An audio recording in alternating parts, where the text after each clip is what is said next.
welcome to another D&D Stories. I am your host, TheWriter, and this is the show where I sit here in front of a shelf full of gaming stuff and tell you all my gaming stories. Now, this particular video is part 2 of a series, so make sure you watch the first part before coming on to this one. Now, when we last left our heroes, they'd taken on a role as caravan guards and had survived a goblin attack. They made it all the way into town only to find that their employer had been illegally trafficking fel weapons, as in weapons that do damage as though you were a demon. And he was quickly arrested and put in jail by the sheriff and his 6 deputies. Now, the sheriff knew that our party had nothing to do with this, so he set them up with 3 free nights stay at the Bounding Bunny Inn so that they could kind of take stock and figure out what to do from there, since, well, their employer really can't pay them from where he is sitting in jail. So they kind of got screwed out of that. But hey, free breakfast, free 3 days in the inn, and the session kind of ended out there. Now, when we got back, obviously, between sessions, we do all of our shopping. So Reese ended up buying a fixed gambler's kit. He decided that he wanted one of his things during downtime, in terms of making money for himself, was that he was going to run a fixed gambler's ring with marked cards and a color wheel and the thing craps and the thing that you spin and then you throw the little marble on there. I forget what that's called. Tell me in the comments. Just a bunch of games that would, he could fix them to where he could win. And the DC to see that cards were marked or that the color wheel was fixed was like 25. It was kind of expensive. So he looked at all of his money. He's like, that's what I'm going to do. That's what I'm going to devote to. So I buy, he's looking through Ultimate Equipment. And Ultimate Equipment has a lot of stuff you wouldn't expect in there, as far as equipment and weird items that you would never think you might want, but a certain character might just happen to have on them. He bought a fixed gambling kit. So Reese, that evening, Reese is pretty much raking in the dough as far as farmers go. There's not a ton of gold to be made amongst all these farmers and loggers kind of guys. So he rakes in maybe 20 gold, which is fine because the payment for escorting the caravan was 15 gold. So not a whole ton of money in this campaign. So he's getting what he can, which, more power to him. He figures out different ways to make money, which is clever and creative for a first-time player. And Puck is over talking to the gnomish bartender, and she figures out that the reason that the Bounding Bunny Inn is called the Bounding Bunny Inn is because the bartender who owns the place is a gnome, and because he can't see over the bar, he has a series of, not really bar stools, but little platforms set up along the bar that he basically jumps from one to the next so that he can see over the bar. And, of course, all the serving maids and the cook and stuff thought this was freaking adorable and called him the Bounding Bunny. And his name is Graham Swallowtail. That's what we decided his name would be. Graham Swallowtail is the Bounding Bunny of the Bounding Bunny Inn, and they just thought he was freaking adorable. And Puck thought this was hilarious and decided to go, not make fun of him, but to kind of talk to him from one end of the bar and then wander off, and then wander up to the other end of the bar to see him hop across the platforms. It was kind of mean, but Puck thought he was cute, and it was funny to see him hop from platform to platform like a Super Mario level. And she buys a light drink, and I make her, roll your stamina, or roll your fortitude or whatever. There's light, medium, dark, dwarven, dragon's breath, etc. And there's a ton of stuff.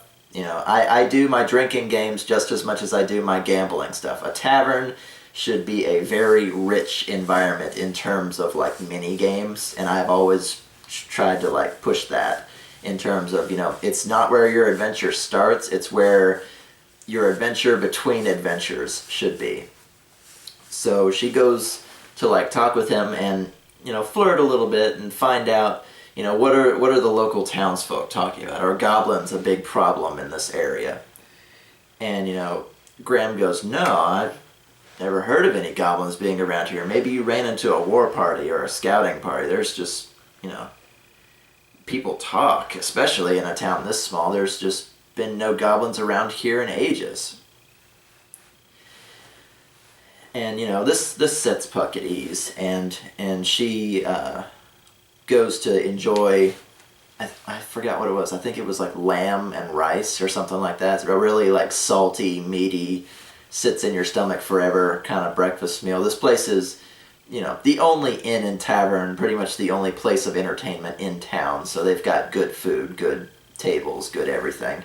In a town of 300 people, there's not a lot of crime or bar fights that go on here. So, 3 free nights was especially wonderful for the sheriff to put him down for. And, Reese wanders over to get his own drink, and, I try to, like, send a couple of barmaids his way, if you know what I mean, but, he it's not really in his personality to do that, or maybe it's because there was a woman at the table with him, or maybe it's because it was his first game and he wasn't thinking along those lines. So he's I tried to give him fan service. He didn't rise to the bait, so I was like, okay. And he goes to get his own drink, and he gambles for a while. He makes a little bit of money, and then he stops, before people get mad or before they start realizing that maybe they're being had if Reese wins a little too much. So, he decides to stop for the night, or stop for the morning, and, not worry about the farmers coming to jump him. So, while they're sitting there having breakfast, and Reese talks with the bartender for a while when Puck goes off to, get dressed and get ready for the day. And the bartender kind of sidles over to Reese and goes, "Are you two?" And Reese goes, "No." That kind of became the running joke, is, a man and a woman traveling together. "Are you two?" "No." Kind of a thing. So they're chatting the place up, and they're finding out, what's the local, what do they call it? What are the rumors and scuttlebutt around here? So, the main thing right now is just that Grib got caught with fell weapons, and, there are a couple of adventurers from the Pathfinder Society in town, and, there's a wedding that's going to happen in like 3 months, and so just found out she was pregnant. Small town stuff. Everybody knows everybody here. And as they're like relaxing over their breakfast, suddenly there's like a minor earthquake. Just shakes the entire town. And suddenly somebody bursts into the Bounding Bunny Inn and goes, "You won't believe this, guys. The witch tower just fell. It just went boom, straight down, like it blew up or something. And there's dead kobolds everywhere. It's just so, oh my god, there's blood and gore, and the whole damn castle just came down. Oh, the humanity." And immediately the sheriff like busts in, he just pushes both the doors open, and he goes, you, and he points to Puck and Reese, and he goes, you, with me, now. And so they go out into the street, and everybody's like pointing up towards one of the hills near Belheim, and there's like, to one side there's a big manor, and on another side there's what looks like what used to be a castle, but apparently it just decided to explode because it was all coming down. And as soon as they came out into the street and looked over it, they saw like the last of the walls just fall. Like just a bomb had gone off somewhere and just wrecked the whole damn structure, and it just kind of sank into itself a little bit. And the sheriff looks over at Puck and Reese, and he goes, I've got 6 deputies to watch over the whole town. you're coming, come with me. You're adventurers. I'm sure you handle this kind of thing all the time. And he offers them a cash reward to, basically be deputized and to go and see what's going on. And he goes, what did he say? I've got 6 deputies to watch this whole town. They need to keep people out of the wreckage. I don't want people falling and twisting their ankles or falling and busting their heads open, combing over this ancient castle. So, come on, we're going to go investigate. And so the sheriff leads them up the road out of town. It's like a quarter of a mile. The only reason you could see it is because it was up on a hill. And they approach this place, and it's basically a sacked ruin. I mean, there's the town of Belheim was so small for so long that whoever lived there probably moved away ages ago or lost interest in the town itself or the surrounding lands, that there's just nothing of value there.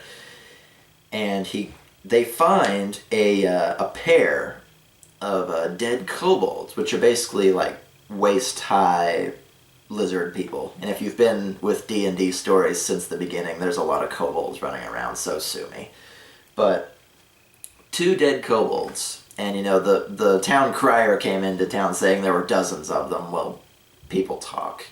He was blowing it out of proportion. There were 2 dead kobolds out on the ground, both of which with heavy burns on their bodies, and there's just debris strewn everywhere. There's no building left. This isn't going to be like a run the ruins kind of dungeon where you go into what's left. This place is a pile of rocks. And Reese looks at Puck, and Puck looks back at Reese, and they go, "What are we supposed to do here?" And the sheriff goes, "Well, castles don't normally explode by themselves, and it's my job more to look after the people of Belheim than it is to go investigating giant exploding castles on the outskirts of town. So what I want you to do as members of the Pathfinder Society, and I will pay you X amount of gold," and it was a lot of gold for level 2. "I will pay you X amount of gold, go in there, find out what happened. Meanwhile, I will keep the townsfolk, away from the castle. I'll post, a deputy or 2 along the road to keep curious, reckless civilians and farmers from wandering up to this clearly dangerous and combustible building while you're in there investigating. Anything you find, if you can discern anything of any value, let us know. Bring out any evidence you can to let us know, what happened. Why did the castle do that? And Reese goes, "Well, it looks like the whole thing is wrecked. I mean, what do you want us to do?" I said, "Well, most castles have dungeons or crypts or something like that. And it looks like whatever happened may have come from underneath it. And, just by judging that it exploded and then kind of fell into itself. So clearly there's a cavity under the castle." And then Reese and Puck go, "Well, yeah, that makes sense." They go, "Okay, Sheriff, as members of the Pathfinder Society and guaranteed that amount of gold, we'll go see what's up." So they wander over and they find a corner of the castle. And they go, "Sheriff, who owned this castle? What was this place when it was still standing and inhabited? Did anybody live here?" And he goes, "No, it was a ruin." And he goes, "Well, what happened, who used to live here?" And he goes, "This was the old Sarvo Castle." And he goes, "Sarvo, who is that?" He said, "Baron von Sarvo was a famed guy who was known for hunting necromancers. A lot of necromancers. It became he was a part of a paladin order for a while, and then he retired, and he hired a bunch of guys to hunt down every single use of necromantic magic they could find."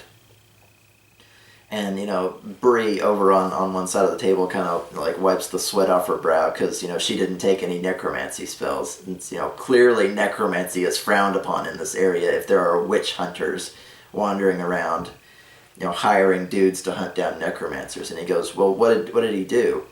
He said, "Basically it became a witch hunt. He found, 4, 5, 6 necromancers over the course of a decade or so, but then he kind of got impatient, for the glory or for the taste of victory, and he kind of started doing crazy things, accusing people who didn't even know magic to begin with, much less necromancy stuff. He kind of started pinning it on people or torturing them until they became complacent enough to confess to crimes they didn't commit. And, they go basically like the Salem witch trials. Whether they were a witch or not, he would torture them until they would say, yes, yes, I am a necromancer. And then he would kill them and, go brag about it and receive, more money from the king or more praise from the locals until people started, like, escaping and telling people what was going on. And his castle was besieged by the locals at the time in Belheim, and the mob basically, the big angry mob, torch and pitchfork, basically chased him out of the region, and he was never to be heard from again. And because of this castle's bad reputation, it's just kind of sat empty for a while. But it was known to have, an extensive dungeon system and torture chambers, and they raided the whole damn place. And then he said, well, there's not much castle left anymore, so you may just have to start with the dungeons or whatever's under there. And so Reese and Puck kind of look at each other and go, yeah, that sounds pretty bad. So, any leads, as far as who might want to blow up this place? They're trying to be thorough before they go in. And the sheriff kind of strokes his little beard, and he goes, well, our local eccentric wizard, his name is Hunley, lives in that mansion over there. And you remember there were two hills, one with a mansion and one with the castle of Baron von Sarvo. And he goes, Hunley has been petitioning to have this castle torn down for years, and he just hates this freaking place. And Puck goes, well, why is that? And the sheriff gestures over, and off to one side of the mansion, you can see a massive balcony with a really advanced-looking, like, telescope poking out of, like, a divide in the wall. And he says, well, he's really into the stars and astronomy and the great beyond and all that crazy wizard stuff that wizards are into. And he goes, no offense. And Puck goes, sorceress. And he goes, okay. And there's this awkward silence between them. And he goes, well, he's been petitioning forever to get the castle of Baron von Sarvo torn down because it obscures part of his view of the night sky. And he's just been hammering and hammering, trying to get this place torn down.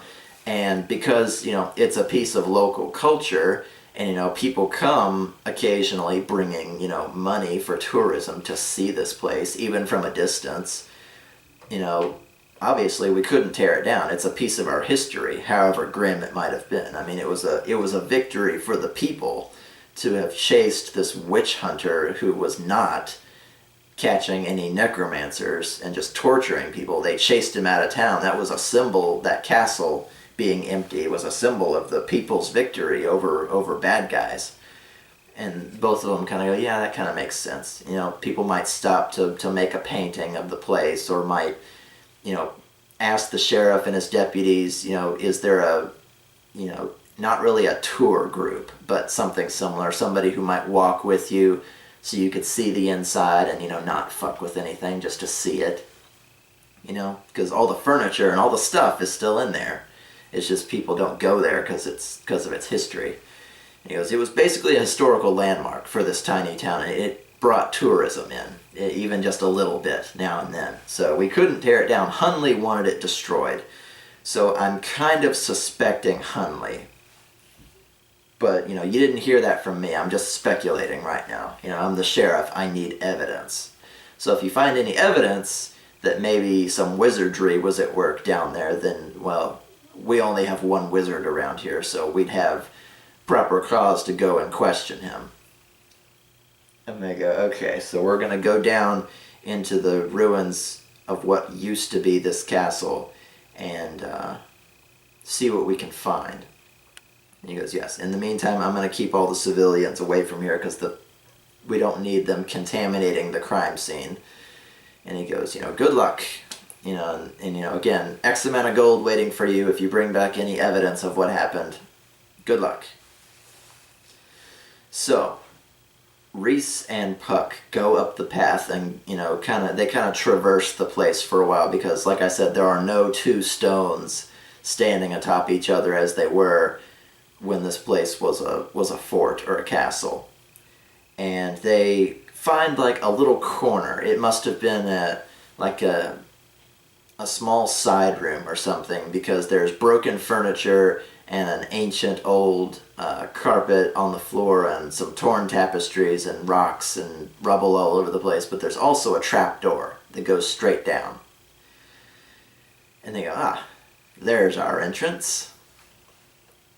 And there's a big column of wood, or a big beam of wood across it, and Reese makes a strength check and moves it.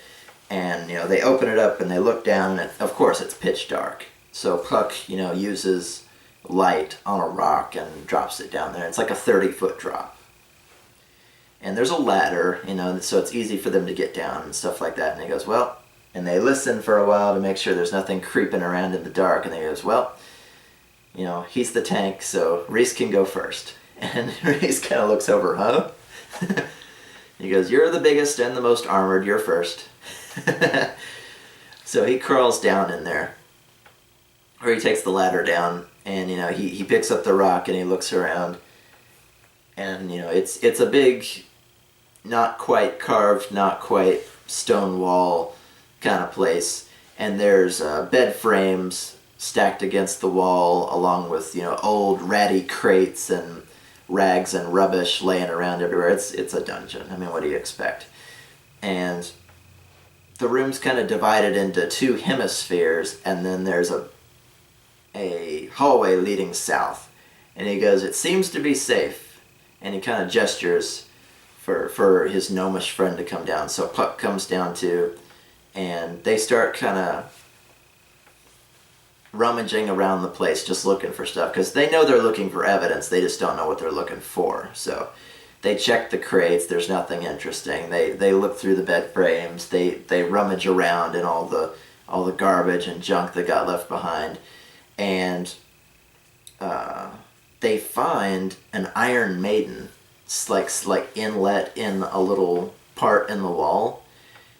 And I tell him, it looks like a sarcophagus, but there's stains of brown around the bottom. And Puck goes, I bet that's blood, and we should probably, let's open it. I bet that's blood, let's open it. So, Reese gets his crowbar out, and they start, working it open, and it opens, and an entire skeleton basically falls out onto Puck. She goes, ah! And just, freaks out. And, of course, the rib cage attaches to, her tiny shoulders, and she runs around with the skeleton. Its arms are flopping around. Well, there's rags and stuff going everywhere. And finally, she does a barrel roll and flops down on the ground to get this thing off of her. And I go, yeah, it's a skeleton, but it's still got all of its clothes, and it's still pretty intact as far as remains go. This thing could have been dust a long time ago. Clearly, that Iron Maiden was sealed up pretty well, but that guy was probably alive when he was put in there. And, Puck and Reese examine this body, and they, what a horrible way to die, to be sealed in a coffin that's full of spikes. Oof. And they go, okay, do we find anything on him? And he goes, well, you find a key, or you find a ring of keys. You find a golden seal, and you find a thing of parchment. And they go, a golden seal, like what? I mean, and I had to give them a modern take. I said, basically like a police officer's badge. It's a flat piece of metal with symbols on it. It's about that size and make, but it's flat, like a badge or a brooch or something like that. But it's not something you would put on your shirt. It's too thick for that. So it's clearly some sort of mark of authority. And he goes, okay. And they unroll the parchment, and it says, Baron what did it say? It said Baron von Sarvo wills it. And they go, Baron von Sarvo, yeah, that was the guy that owned the castle. I wonder if this guy worked for him. And, they kind of scratch their chins and they go, well, if this guy worked for Baron von Sarvo and he's got like a seal of duty on him and a bunch of keys, maybe he was like the jailer or something. And I go, why would the jailer be in an Iron Maiden? And they scratch their chins some more and they go, well, if he was the jailer, and this place got raided by an angry mob, they must have grabbed him and just like thrown him in there, as a punishment. And they go, oh, that's mean, yeah. Whether they were innocent people or not, but this mob must have thrown him into this Iron Maiden and like locked him in there and he died that way. And I go, wow, that's awful. And so Reese keeps exploring because I'll have a video of it later of what the dungeon itself looked like because I laid it all out on the floor to show you guys in a video later. And he wanders over to the other side and there's a cave-in portion from the castle exploding. There's a cave-in like portion of the wall that's filled with like little bitty tunnels, like even not quite big enough for Puck, but way too small for him. And he goes, oh, I wonder what that is. And then a giant... Oh, I forget what they're called. This is the first real monster of the campaign.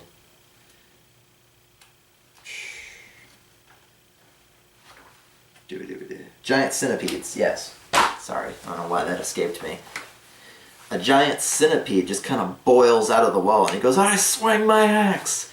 And he rolls the dice, 20. Roll to confirm critical, 20.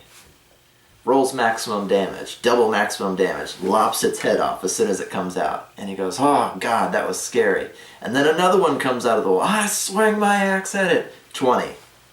Roll to confirm critical, 20. Roll your damage, max damage, times 2 max damage, lops its head off 2. One attack for each one, boom, boom, headless, both of them. He's like, ah! And Puck's on the other side of the room still examining the skeleton. He's like, I got them both, yeah.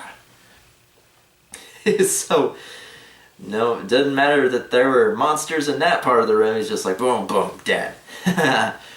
He's like, can I search them for treasure? And I said, well, they're animals. They're monsters. They're probably not going to be harboring any kind of treasure. And Puck goes over and is like, what the hell was that? And she sees, these two like twitching, beheaded giant insect bodies just kind of laying on their sides to one side. And she sees like these giant mouths full of fangs. And she, the green goo that's all over the ground says poison. So she uses Mage Hand to like pull one of the teeth. And I said, you've got one of its fangs and it's covered with that green goo. You probably don't want to handle it directly. So she decides to leave it. And while they're searching around like all the broken furniture and dusty tables and stuff, they find a pair of mithril daggers. But they're very strange. They're serrated, but not in the way that you think a serrated weapon should be. A bunch of teeth all set in the same pattern. These were serrated in such a way that they kind of look like keys when you hold them profile. So after having killed both the centipedes, Reese takes up both of the like notched mithril daggers and he goes, these are probably going to be important, and he puts them in his bag. And they wander on and they find, the long hallway and a pair of double doors, and they find the double doors are locked. So Reese gets his crowbar out again and they crowbar it open. And I can't really give them a locked door or a trapped door because, they don't have a rogue. So it wouldn't be fair in terms of the game. So I can give them locked doors, but, he's going to crowbar them open. But I can't really give them, like, traps or trap doors because they don't have any way to circumvent them. So they would set off every single trap, and it wouldn't be fair. So they pry the double doors open, and they find themselves in a cell block. And they go, yeah, now we're talking. This is where they kept all those people that they were either accused of necromancy or were necromancers. And they walk up and down this hallway and then that hallway, looking into all the cells. They're all empty. There's no people in any of them, which is a relief, because if people had died down there, there might be ghosts, there might be skeletons, there might be zombies. No, whenever that mob came to clear out the fortress, they came down and rescued all the people. Although they left the keys with the jailer, so maybe they found another set of keys. But they used the keys, they opened all the doors, they checked in all the cells. Nobody to be found. And then they find a side door. And the side door opens up into basically what can be thought of as a torture chamber. Because it had a big bonfire pit, it had a big a chair with a lowering mechanism that was over a cauldron. They had a rack, they had a stretch, they had a torture wheel, they had everything that you can imagine. Places for your hot pokers to warm up that you could grab them easily and things like that. And there's a plaque on the wall, again, that says Baron von Sarvo wills it. And it's like, what else did it say? It was like, truth, what does it say? It had a really nasty phrase on it. I have to look this up for you.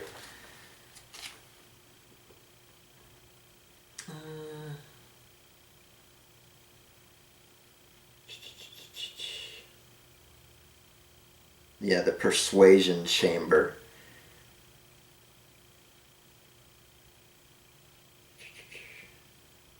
Yeah, here it is.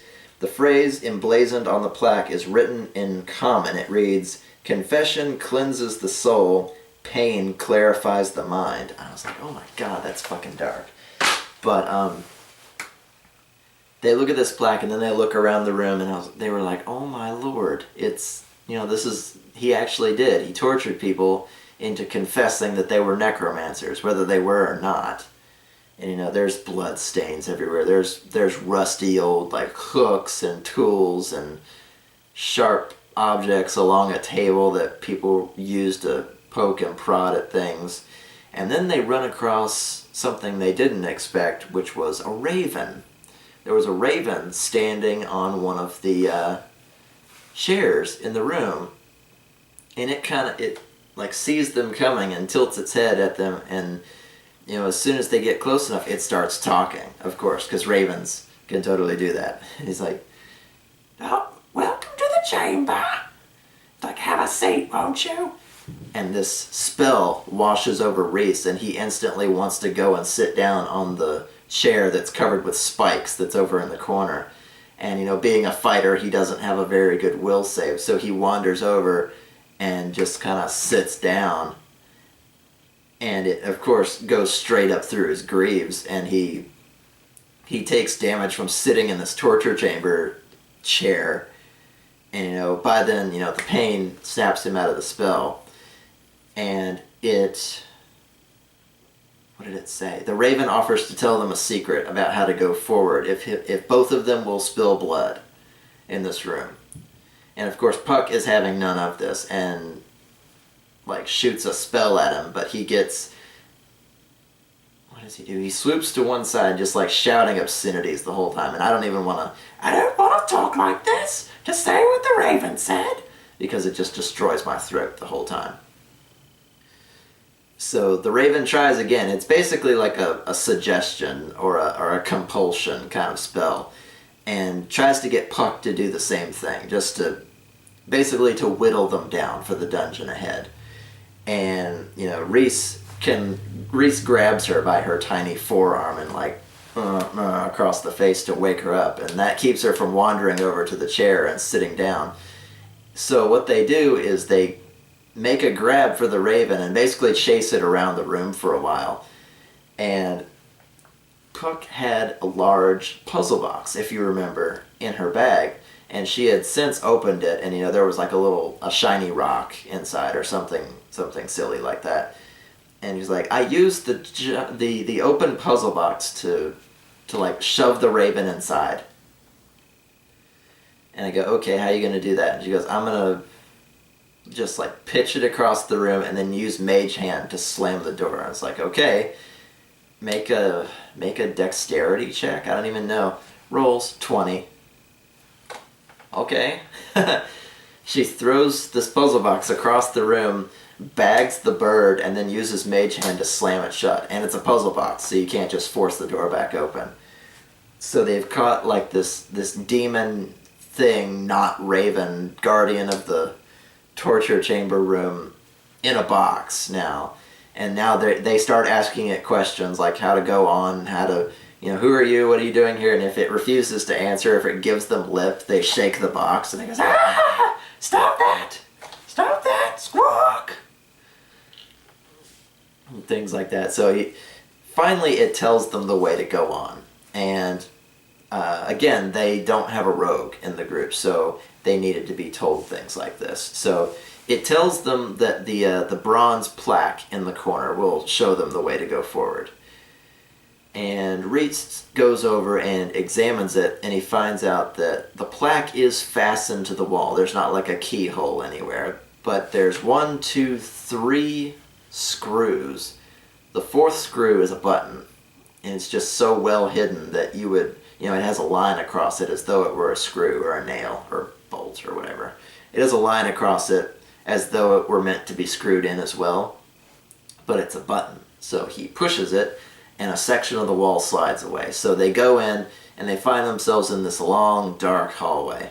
And as soon as Puck steps beyond the threshold, the Raven escapes the box and just isn't there anymore. And they look around the torture chamber, and it's gone. So when they come back to the room, the Raven would probably be there again as like a resetting, like phantasm kind of thing. But they found the way forward, so they're not going to hang out there. And Reese, leans down so Puck can like light his shield, because neither one of them wants to carry a torch. You need both hands for magic, and Reese needs both hands for his sword and his axe. So they wander on, and they found a long hallway that like twists and turns, and they're testing the tiles to make sure nothing's gonna fall on them, and looking for traps and stuff. But really, this is just a secret passageway. And they come up to the 3rd corner around. This place is twisting and turning back and forth, so they're kind of losing their bearings at this point. And they come across a trough that takes up the entire floor, filled with this weird green goo, like a stagnant pond looking kind of thing. But there's a mild air of like sulfur about it, and they're like, oh, it's acid. There's an acid hallway here. And Reese gets like his iron pot, and he throws it down there just to like see how potent it is. And it seems to do a little bit of damage to the pot, but probably not. If the acid has been sitting there stagnant for too long, then it loses its potency, but it's still acid. You wouldn't want to just like slog through it. And they stop, and they I think Reese had like a pole or a stick or something. Yeah, he had a fishing rod, and he uses the fishing rod to kind of measure how deep it is, and it's 2.5 feet deep, which is tall enough pretty much to come up to Puck's chest, or to Puck's like neckline. So she doesn't need to be slogging through that especially, and it would come up to Reese's waist. So they decided, okay, let's look for switches, look for ways across, because it's like 30 feet down, and then the hallway turns, and it's still acid. So clearly they didn't want people going this way, but there has to be a safe way to go. So they look for switches, they look for push buttons, see if any bricks are loose, see if it's a false way to go, anything like that. And they really just don't find anything. And Reese looks over at Puck and he's like, well, I guess we just have to go to just go. If there's no safe way or mechanism that we can see, we may just have to slog through it. If one of us could levitate, or if one of us could, if we had anything to stand on or do, we probably would. And so Puck says, you know what, I'm going to get up on his shoulders so I don't have to slog through that goop. And Reese goes, okay. And the canal is 5 or 6 feet deep, and down in it is 2.5 feet of goopy, like, what was the word I used? Stagnant acid. So it's about 7 feet down. It's not really something that you can just like leap out of if you fall into it. So Reese puts Puck on his shoulders, and Puck's like playing lookout. She's got like a stone that she casts light on, and they keep going. And Reese like hops down into this acid. Oh god, it's so nasty. It's like Nickelodeon Gack, except it eats away at whatever is on it. And I said, okay, there's 70 feet of hallway between you and the other side, and you're turning corners, and there's another little platform for you to stand on. And he goes, okay, I scramble for it. And I go, okay, the sludge kind of slows you down, so you and your armor both take a point of damage. And he goes, okay, well, 1 point's not bad. How many points of how many hit points does my armor have? And I told him, and I said, anytime your armor gets damaged by something like acid, it doesn't protect you as much. So, -1 to your AC. And he goes, oh, crap. So, he's becoming more vulnerable as he does this. And I go, okay, you look further down the hall. Now that the hallway is turned, there's about 30 more feet of this acid trough. And then there's a high platform for you to climb up on. But you're going to have to make it there and climb up it to get out. And he goes, okay. So they make a dash for the... he gets back down into the acid slug. He takes another 1 damage. His armor takes another deficiency of 1 damage. And they make it all the way there. And, Puck, being on his shoulders, is high enough to get back up onto safe land. So she kind of holds his head and stands up on his shoulders and then, like, clambers up onto the safe portion. And, she goes, well, I'm half his size and a third of his weight. I can't really pull him up. And, Reese goes, don't worry, I've got a grappling hook. Because he's Reese and he has tools for everything. Shit. He goes, don't worry, I'm Batman. I have tools for everything. So he swirls his grappling hook around, and Puck stands to one side. And he throws it up there, and Puck goes, okay, I mount the hook on like the wall, or on the corner here, so I can, make sure that he's not gonna fall, because of his 300 or 400 pounds of armored ass is gonna fall, face first into that acid if he fucks it up. So, she secures the hook like on the next corner, and the rope is like 60 feet long, so there's plenty of rope for that. And Reese, like, he starts climbing. I go, okay, make your climb check. You're going up a sheer wall with a rope in chainmail, so you need to give me like a 10 or a 12. He rolls, he gets a 6, and I was like, you fail. You fall and land square on your back. Just splash. You are covered with this shit now. You take 2 points of damage, and your armor takes an additional 2 deficiency. And he goes, oh god, it's all over me. Ah, ew. And it's not like burning his face off like alien blood. It's just, it hurts. It stings. It's like much the same way that alcohol is on an open wound. It just burns. It hurts, and you don't want to be around it. So he climbs. He tries again, and he rolls like a 17. So he clambers back up, and he's just fucking covered in this green Nickelodeon Gack shit that's eating at his armor and at his skin. And he goes, oh god, what am I gonna do? This fucking, this stuff is all over me. And Puck is ready with a spell. She's got a cleaning spell, believe it or not, and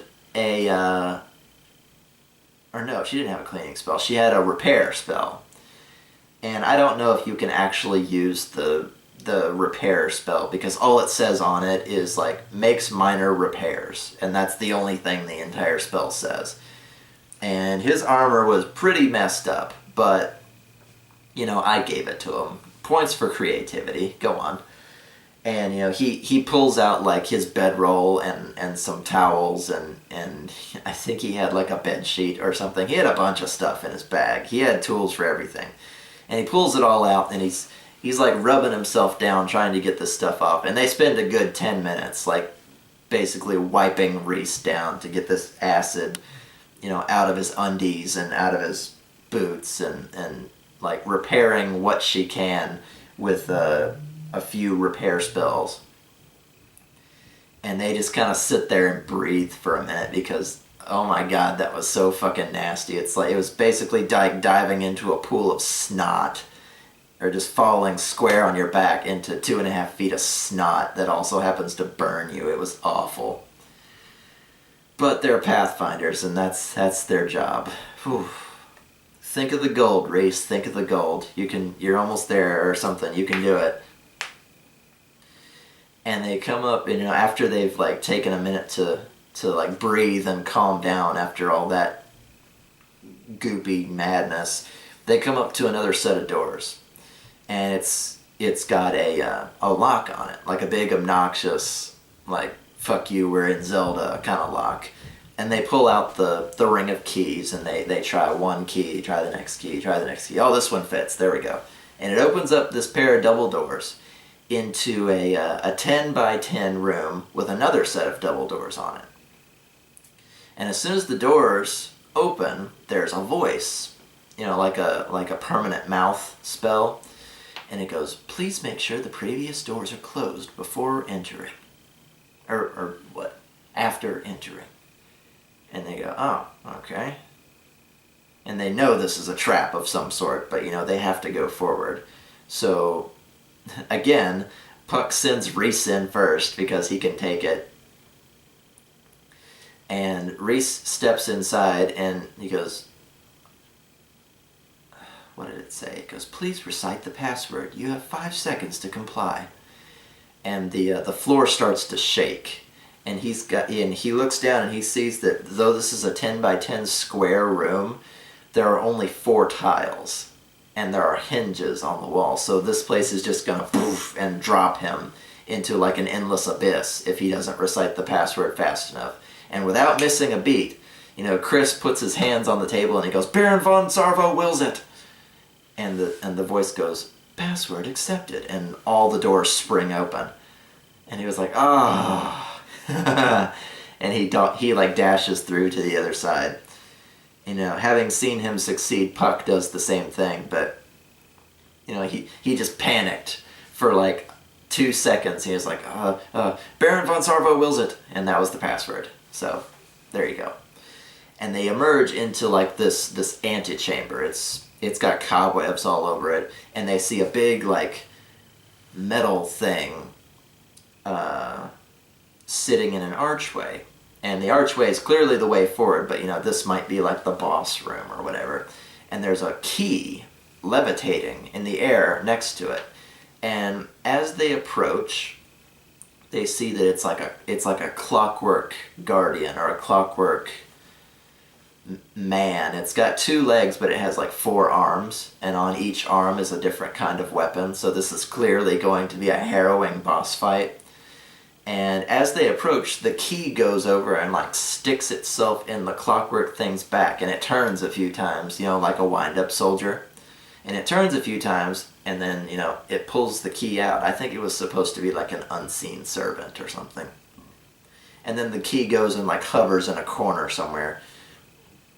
And the clockwork mechanism kind of like jerks upright, and some dust falls off of it because it's been decades, if not centuries, since this thing moved last. And it's the buzzsaw starts spinning, and the taser starts crackling. It's basically a robot, just it's clockwork, so it's magic, And it's got these 4 weapons, and it gets ready to just tear the shit out of both of them. But being that it is a guardian, it has to do the same thing, and it goes, what does it say? "Please present," what did it say? "Please present crest for admittance." And of course Puck's is like going through her fucking bags like, here it is. And she pulls out the crest that was on the jailer way back at the very beginning. he goes, quest accepted, and he just kind of steps aside and then just kind of settles down. So, he's a guard. You have to be able to get past him without killing him if this place was a functional place. And they're like, oh god, he would have kicked our asses, because he's got the spinning buzzsaw and the mace and the taser and the sword. He's got 4 arms. He would have one-shotted both of us. And he probably would have, because Clockwork monsters are fucking strong. And they're really hard to damage sometimes. So they kind of sidle past the boss without actually fighting with him. And I give them XP for that, because they had to make the connection there. And it had been hours and hours since they had picked up that crest. So they could have forgotten all about it. So I gave them points for circumventing the fight, as though they had done the fight. Always award your players for being clever and for avoiding combat, because otherwise they're just going to be bloodthirsty to get XP. Make sure you've got, peaceful means to get out of fights now and then, so A, save time on their part, B, they might not want to kill everything, and C, there need to be more than just killing stuff to get XP kind of things. So they walk past this guy, and they make it to what basically amounted to a vault. And they tried a few of the keys, and they opened it, and they step inside, and they find that it was a big rectangular room, and in the middle was a set of bars that went up and down, through the ceiling to, close off a certain area of the room. And inside the bars were a bunch of treasure chests. And they go, oh, it's the vault, or the castle treasury, or whatever it would have been at the time. And I go, yeah, that's exactly right. And they go, we go examine, the bars. And I go, well, they're really tough bars. They don't make them like this anymore. They could be steel, they could be iron. A lot of money went into securing this thing. And they go, okay, let's go try the door. And I go, there really isn't a door, so it's going to be kind of rough to get this thing open by force.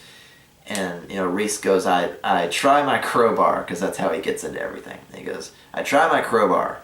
And I go, you bend your crowbar pretty badly trying to just get the bars apart. And it doesn't really work. And Puck goes, well, I am a gnome. Surely I can, squeeze between the bars if I exhale really hard, because my body is tiny. And they go, no, the bars are too thick and too close together. It's going to be really hard to get in there. And then they hear the moaning. And they turn and they go, what is that? And there's a section of the wall that looks like it's been pushed inward. And they kind of lean, and there's a tunnel that goes out through barren earth. It's not any kind of structure that belongs to the Sarvo castle. And he goes, somebody tunneled their way in here. And they hear more moaning. And they go, is somebody still alive? And then a zombie, of all things, wanders in out of this tunnel, and it's got arrows sticking out of its shoulder, and it's missing one arm. Clearly it's seen some action recently. It's got blood and gore all down its front. And they go, oh god! And they, I draw my battle axe, and, I get ready with my spells, and, this is, the unavoidable boss fight. So they fight this zombie, and they're level 2, 2 people against... I forget what was special about that zombie, but it was... It had a big health pool. So, and they tried, fighting it with edged weaponry, which, doesn't work. You can hack a zombie to pieces and it still keeps going. So, Reese/Chris learned that you have to carry around a blunt weapon for undead. And of course he had on his possession I forget if it was a hammer. Yeah, it was a big, thick, blacksmithing hammer. It's I pull my blacksmithing hammer. That's a blunt weapon, right? And I go, yeah, basically. So he puts his battle axe away, and he's got his blacksmithing hammer, because Reese is fucking Batman, and he's got a tool for everything. That's gonna kind of become the joke for this guy. Reese is fucking Batman, because he's got a joke for everything, or he's got a tool for everything. And they fight this zombie, and they fight hard. This zombie's got a lot of health, It's not very quick, and it can't do a ton of damage, but there's only 2 of them. And clearly it's eaten recently, so it's got way more health than normal. In terms of zombies at my table, whenever a zombie eats or it like gorges itself, it gets more health. So clearly this guy has been eating something recently. And they fight, and they fight, and they fight, and they finally kill it. And like it gets down to where even Reese has just a couple of hit points left. And they finally manage to whack its head off its shoulders. And that kills it, and the body shuts down and it's dead. And they go, oh god, that was awful. and Puck is just kind of down on her hands and knees, just like gasping. She's got sweat going down the front of her face, and she's just like dripping on the ground, just like her spells are pretty much used up for the day. And Reese is down to 2 or 3 hit points. They're like, we need to take a fucking rest. And it's just one zombie almost got both of us. So they like push the corpse and the head off to one side, and they go, okay, we're gonna rest here, and for like 8 or 10 hours, and we're gonna eat and examine the cage a little more closely. And I said, okay, you basically make camp here, so you can start like a little fire and eat a ration and do all that stuff. And they go, yeah. And Reese really wants to get into these treasure chests. Puck is completely worn down, so she's just kind of watching and drooling over the chests as much as he is, because hey, treasure. But she's just as wary as what might wander out of that tunnel that's the way forward. And Reese wanders around, and being the worldly guy who knows lots about tools as he is, he finds like broken shovels, he finds pickaxes, he finds blunted hammers, he finds this and that, and he goes, somebody tunneled their way into the castle. And he kind of looks down the tunnel, but he doesn't go into it. And he looks around at all these broken tools, and he goes, somebody tunneled their way into the castle, found the vault room, and tried to get into it, but failed. And Puck kind of looks up and goes, what makes you say that? And he goes, well, look, there's a tunnel leading outward, and all the debris is inward. It's like if you shatter glass, the way you're going is the way the glass goes. Somebody tunneled in, and then saw the vault, and the vault, how nice all the iron bars and stuff, and they must have tried to like bash it open with their shovels and pickaxes and stuff, and failed, because look at all these broken tools, but the vault is still fine, and the treasure chests inside are still closed and untouched. And he goes, clearly there's some mechanism at work here. And he goes, okay, I want to just like generally search the room. He doesn't have like a broom on him, but he gets a rag from all the rubbish that's around the room. He starts like wiping, scraping off dirt from different tiles and looking at the brickwork and trying to figure out. He's very thorough, Reese is, while Puck is kind of resting and searching around the bars as well, like trying to figure out if one of the bars is like fake or loose, or if there's a hidden mechanism that'll make all the bars drop somewhere. And Reese comes across a pair of slitted lines in the floor off to one side, and he goes, oh, there we go. And he pulls out the two like notched mithril daggers that they found earlier, and he puts one in each slot, and he like grabs both, and he turns, or he tries to push and pull and turn, and it sinks into the floor a little, and then it turns 180 degrees, and then it comes back up to where it was, and then all the bars sink into the floor, exposing all the treasure chests. And they go, yeah, all right.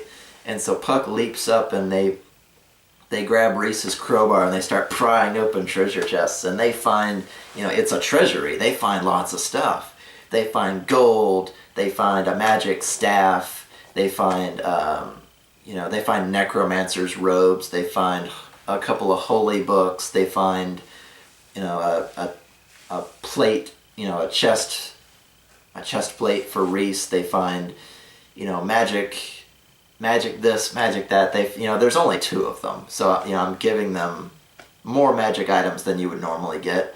They find, spell books, they find different things, it's basically like a small dragon sword, because, this is the entire castle's worth of wealth. And, they look at the, like the necromancer's robes, and they're like, yeah, we probably shouldn't wear these. They, Puck found the rough equivalent of a taser, which was like, what did we call it? The torturing poker of sparks or something like that. It was basically a wand, but you had to touch somebody directly, and it would do like a d6 of lightning damage, and it would also do 1 damage to anybody that was standing adjacent. So little overpowered, but if the sorceress gets into melee combat, she needs to like zap them and then step back. So the torturer's poker of sparks. And Reese ends up with like a +1 battle axe. And it could have been a +1 anything, but he had a battle axe to start with, so I give him a +1 battle axe. And they find a bunch of other odds and ends. The cheater's coin, the coin that you flip and it always lands on heads no matter what. And Reese is a gambler, so he loved that. And I tried to drop like 2 or 3 items specifically for them. And then, necromancer's robes, that the torturing people of Sarvo could put on people. And, there was skooma. We could say, oh, they're on drugs, and, sprinkle a little bit of skooma on there. So they left the drugs and they left the necromancer's robes, and I think there was a staff of necromancy there, actually, and they left that too. They didn't really see the potential of selling them, but, who's going to buy them, especially in Belheim? So they raid this place. They are so fucking happy. They got a big chunk of gold, and they got, the sheriff didn't say anything about looting the place. So they get a bunch of cool items, and they like shove them in their bags, and they're going to sort through all that later. And, they rest for 10 or 12 hours, and they're like, okay, we've got our hit points back and all that good stuff. We're going to go on from here. And so they go down the tunnel. And it goes on for maybe 10 or 15, maybe 20 feet. And it opens up into another subchamber. And this subchamber is fucking wrecked. There are dead kobolds everywhere. There are the crushed remains of a man off to one side. There's rubble all over the place. This place probably should have caved in entirely, because it looked like some kind of bomb went off in here. And there's spritzes of black powder inlaid in the walls and on the floor, and there are the wooden remains of barrels everywhere. And Puck and Reese kind of look around and they go, oh my god, they brought barrels of black powder in here. The kobolds did. They were going to demolish this place from beneath and make it cave in. And they go, I wonder why, and where do they come from, these kobolds? Goblins were unusual. Did kobolds? What the hell? They find like 5 or 6 dead kobolds, and they also find one, like an under the arm kind of barrel of black powder that was wet. So it obviously didn't explode. I mean, I'm sure wet black powder can be made to explode, but that was basically their evidence. So it was in a corner somewhere. All the other barrels exploded and brought the place down, but the one like under the arm barrel went straight into Reese's bag because he's got a tool for everything. Now he's got a freaking barrel of black powder. And they go and examine the person because there's an old man there amongst like all the kobolds. It's like, well, maybe this guy was like fighting the kobolds and trying to keep them from blowing it up, because this is like a historical landmark. And then they kind of wonder, well, how did he know to be here? And stuff like that. And they go over and they examine this guy, and he's got like a big, long Santa Claus beard, and he's like 80 something. He's got, a gold earring in each ear. He's got a big, like, blinged out kind of magic looking pendant, magic ring on each hand. He's got a wand on his belt. He's, clearly this is a wizard. And they go, oh my god, is this Hunley? The wizard that wanted this place blown up, was he down here when they blew it up? And they find he's got like a signet ring on his ring finger on one side. And they pull it off, and sure enough, inside Hunley. And they go, oh my god, Hunley blew himself up. I was like, oh damn. And they go, huh, so Hunley hired kobolds to tunnel their way down here and blow the castle up. But he was here when they set it off. That's weird.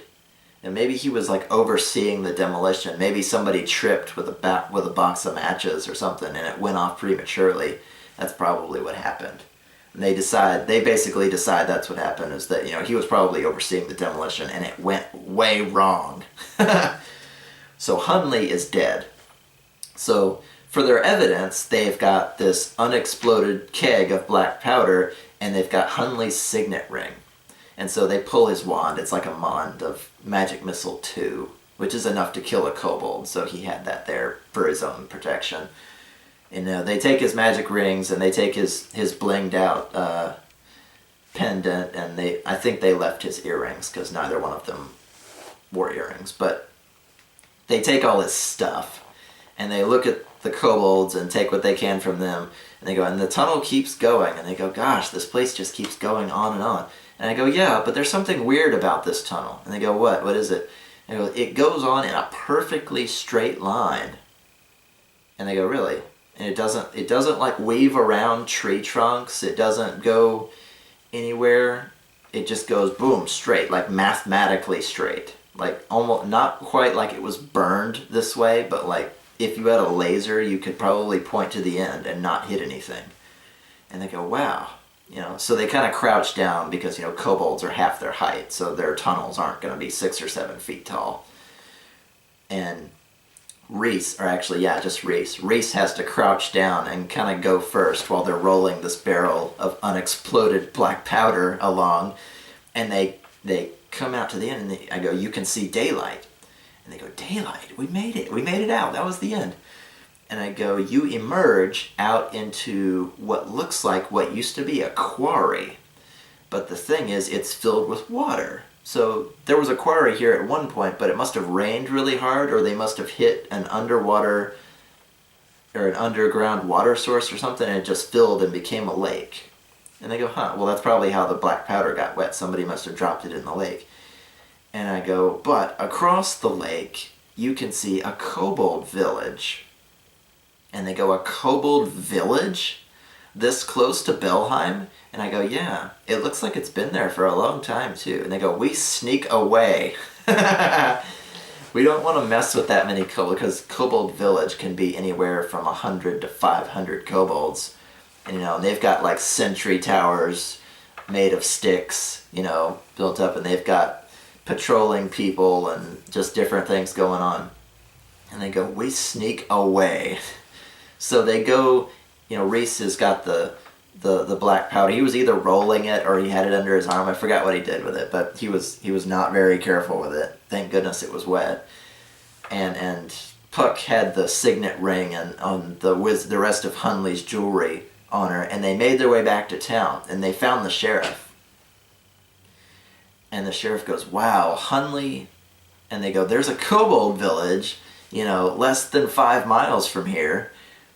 And the sheriff goes, yeah, they've been living there peacefully for like the past 100 years. So they're, live and let live is kind of what we've been doing with them. Kobolds don't come here and we don't go there. But you say Hunley hired them. What evidence do you have of that? And, they tell him everything that happened, and they give him the powder keg and the signet ring.